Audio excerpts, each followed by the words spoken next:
Hi friends, welcome back to our channel. ఈ వీడియోలో రాగి పిండితో కుడుములు ఎలా తయారు చేసుకోవాలో చూస్తాము. ఈ వినాయక చవితికి ఇలా రాగితో చేసిన కుడుములను తప్పకుండా ట్రై చేయండి. చాలా హెల్దీ అన్నమాట. మనం బియ్యం పిండితో కాకుండా ఇలా రాగి పిండితో కుడుములు తయారు చేసుకోండి. చాలా మంచిది, హెల్త్కి చాలా మంచిది. ఈ వినాయక చవితికి తప్పకుండా ట్రై చేయండి.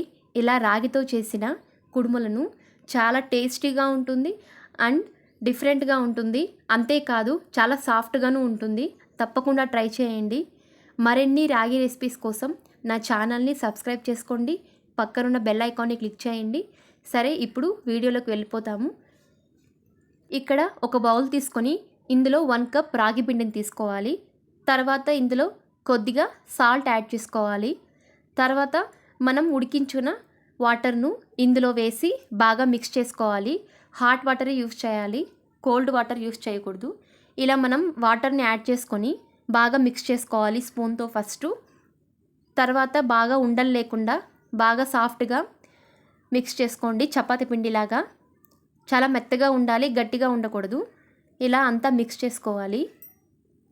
ఇలా బాగా మిక్స్ చేసుకున్న తర్వాత దీని మీద ప్లేట్ మూసుకోవాలి. ఇలా రెస్ట్ చేయాలి 10 మినిట్స్ వరకు. తర్వాత ఇంకొక ప్యాన్ తీసుకొని ఇందులో శనగగింజలు వేసుకొని బాగా ఫ్రై చేసుకోవాలి దోరగా. మనం కుడుములకు శనగగింజలు యూస్ చేయడం వల్ల చాలా టేస్టీగా ఉంటుంది. ఇలా అంతా ఫ్రై చేసుకోవాలి. తర్వాత గింజలను బాగా క్లీన్ చేసుకున్న తర్వాత ఇలా మిక్సీ పట్టుకోవాలి బరగ్గా. తర్వాత ఇందులో ఒక యాలకు వేసుకొని తిరుగా మిక్సీ పట్టుకోవాలి. ఇలా ఉంటుంది. తర్వాత ఇందులో కొద్దిగా బెల్లం యాడ్ చేసుకోవాలి. ఈ మిక్సీ జార్లోనే మిక్సీ పట్టకండి, ఇలా మిక్స్ చేసుకోండి. దంచిన బెల్లంను స్పూన్తో కలుపుకోండి చాలు. తర్వాత ఈ మిక్చర్ను రాగి పిండిలో స్టఫింగ్ చేసుకోవడమే. చాలా టేస్టీగా ఉంటుంది.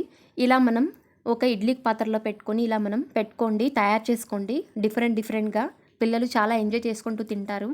ఇలా మనం హెల్తీగా రాగి పిండితో చేసిన కుడుములను తయారు చేసుకోండి. ఇలా మనం 50 మినిట్స్ వరకు చాలా లో ఫ్లేమ్లో పెట్టి మనం కుక్ చేసుకోవాలి. రాగి పిండి కదా, అంత త్వరగా కుక్ అవ్వదు.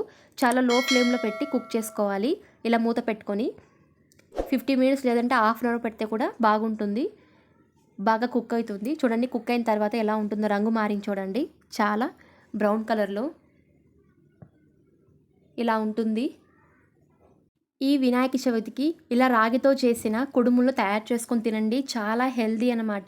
తప్పకుండా ట్రై చేయండి. ఇలా రాగి పిండితో మరియు శనగగింజలు బెల్లంతో తయారు చేసుకున్న కుడుములు చాలా మంచిది. మంచి ఐరన్ ఉంటుంది. తప్పకుండా ట్రై చేయండి. ఈ వినాయక చవితికి ఇలా తయారు చేసుకొని తినండి. నా వీడియో నచ్చినట్లయితే ప్లీజ్ ఒక లైక్ చేయండి, షేర్ చేయండి, సబ్స్క్రైబ్ చేయండి.